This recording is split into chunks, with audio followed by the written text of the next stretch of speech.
सुबह का समय था। राजू नाश्ते के बाद अपने पुराने स्कूल के रास्ते पर टहलने निकला, पुरानी यादों में खोया हुआ। तभी सामने से एक जानी पहचानी आवाज आई। अरे, ये तो हमारे इंजीनियर साहब हैं। राजू ने पलट कर देखा। पूजा, उसकी बचपन की दोस्त, अब गांव के स्कूल में टीचर बन चुकी थी। दोनों के चेहरे पर पुरानी दोस्ती की मुस्कान आ गई। पूजा, तू तो टीचर बन गई। राजू खुश होकर बोला। कैसी है तू? मैं ठीक हूँ, तू बता, दिल्ली कैसी रही? और सुना है कल रात तुझे भी वह आवाज सुनाई दी। पूजा ने सीधे मुद्दे पर आते हुए पूछा। राजू चौंक गया। तुझे कैसे पता? पूजा की मुस्कान गायब हो गई, चेहरा गंभीर हो गया। गांव छोटा है राजू, यहाँ कुछ भी छुपा नहीं रहता, सिवाय उस एक राज के जिसे यह पूरा गांव मिलकर छुपाता है। तभी विक्की भी वहां आ पहुंचा, हाथ में 2 कप चाय लिए हुए। अरे, आज तो पूरी पुरानी टोली इकट्ठा हो गई। उसने हंसते हुए कहा, मगर उसकी आंखों में कल रात वाली चिंता अब भी बाकी थी।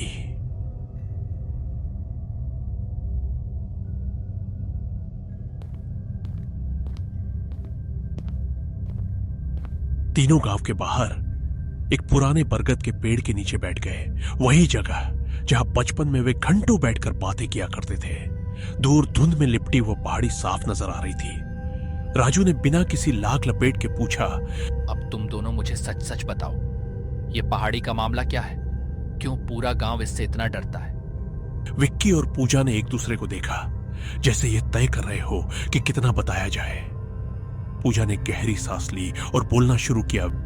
राजू, ये सिर्फ अंधविश्वास नहीं है।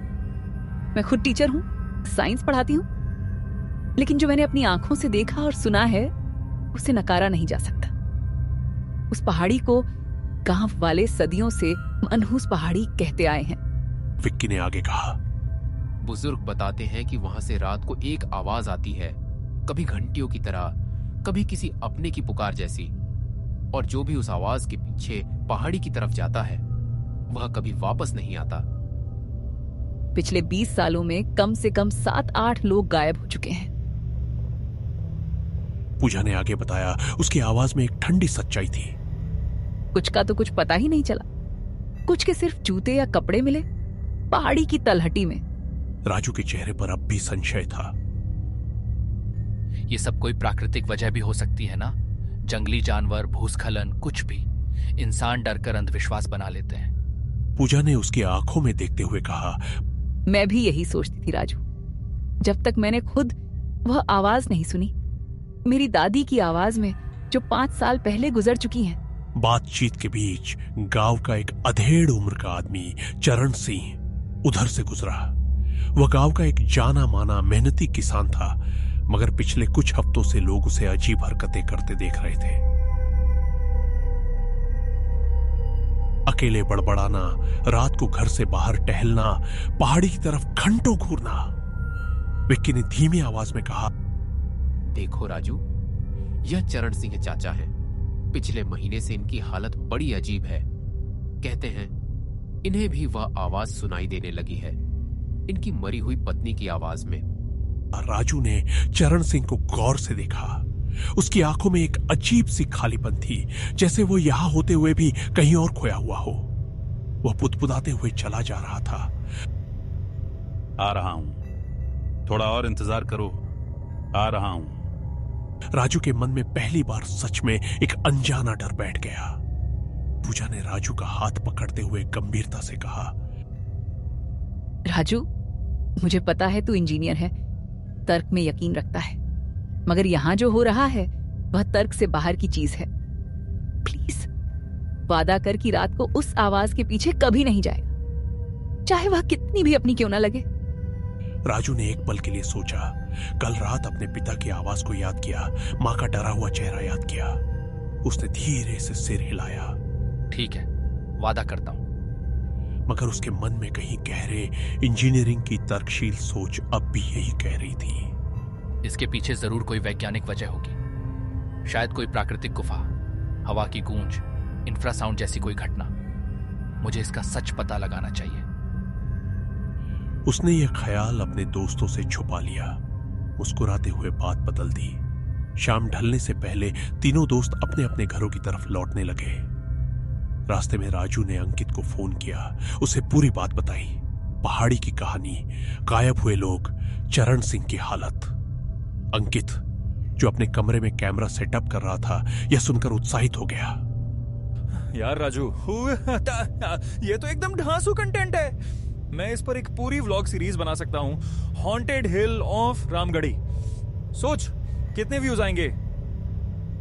राजू ने चिंतित होकर कहा, अंकित, मजाक की बात नहीं है यार, ये लोग सच में गायब हो चुके हैं, हमें सावधान रहना चाहिए।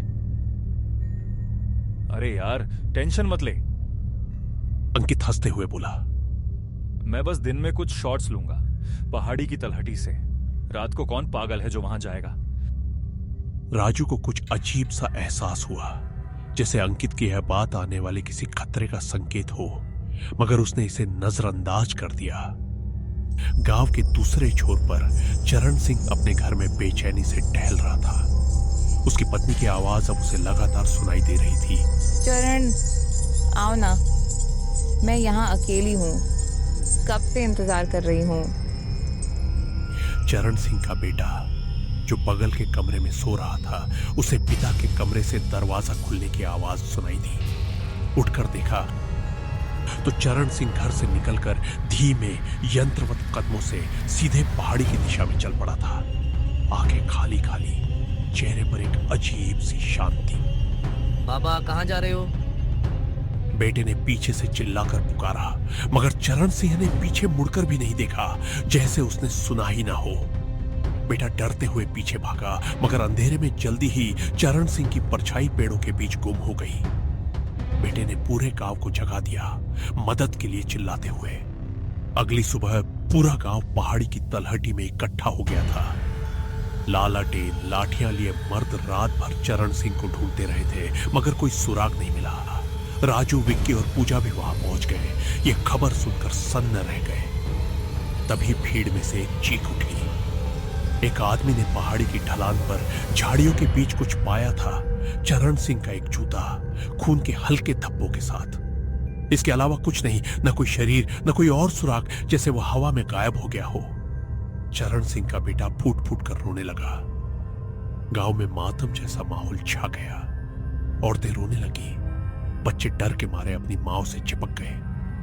राजू ये सब देखकर स्तब्ध खड़ा था। उसकी तर्कशील सोच अब पहली बार डगमगाने लगी थी। उसने पूजा की तरफ देखा, जिसकी आंखों में एक "मैंने तुझसे कहा था ना" जैसा भाव था, मगर उसमें गुस्सा नहीं, सिर्फ गहरा डर और दुख था। भीड़ में हलचल मच गई। कुछ लोग पुलिस बुलाने की बात करने लगे। तभी गांव के मुखिया ठाकुर साहब अपने आदमियों के साथ वहां पहुंचे। उनका रौब भरा व्यक्तित्व, सफेद कुर्ता पजामा और हाथ में सोने की छड़ी, पूरा गांव उनकी बात सुनता था। पुलिस को नहीं बुलाएगा, ठाकुर साहब ने कड़क आवाज में कहा। यह मामला पुलिस का नहीं है।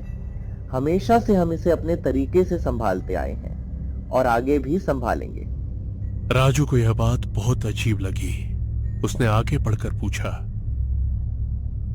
ठाकुर साहब, माफ कीजिए, मगर एक आदमी गायब हो गया है। पुलिस को बुलाना जरूरी नहीं है क्या? ठाकुर साहब ने राजू की तरफ गौर से देखा, जैसे पहचानने की कोशिश कर रहे हो। तुम कमला के बेटे हो ना?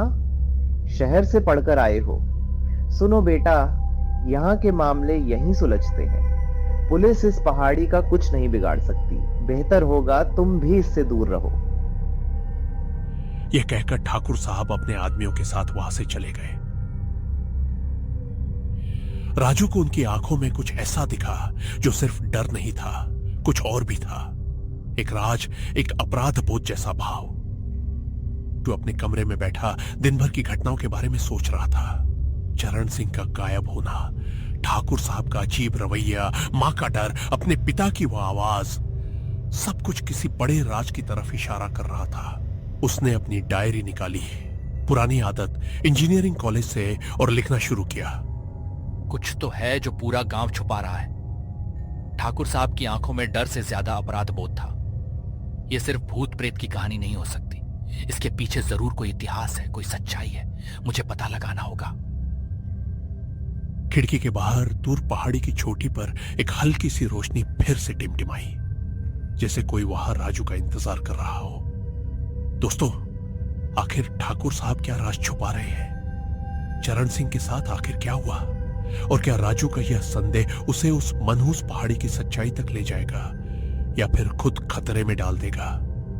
ये जानने के लिए देखिए गुप्त धन का भाग 3, अंकित की जिद, बहुत जल्द इसी चैनल पर। अगले भाग में देखिए कैसे एक ब्लॉगर का शौक उसे सीधे उस मनहूस पहाड़ी के अंधेरे में ले जाता है।